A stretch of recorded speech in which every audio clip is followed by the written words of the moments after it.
It's time for Money Matters, and we're joined today by Josh Bradley from Capital City Financial Partners. Hi, Josh. Hello. So, mortgage demands are on the rise while interest rates are lowering. Can you tell us why this is?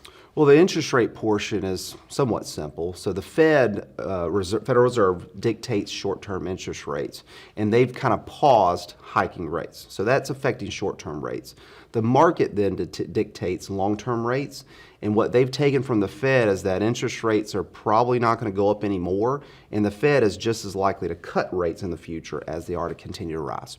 Well, what about this surge in mortgage demand? Yeah, so there's been a lot of pent-up demand for housing. There hasn't been a lot of supply coming on the market. And then anytime we get a little reprieve and seeing mortgage rates drop like they have in the past few weeks, you get an influx of new people that want to maybe jump in on these lower rates.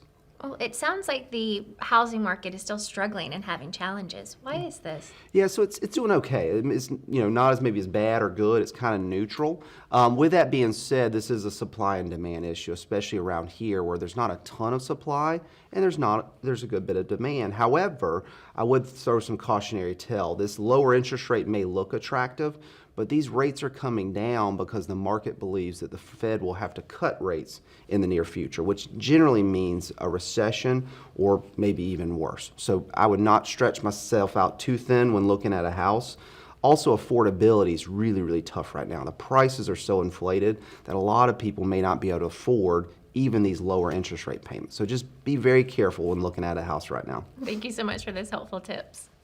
For more information and resources to help make your money matter, visit the Money Matters page on WISTV.com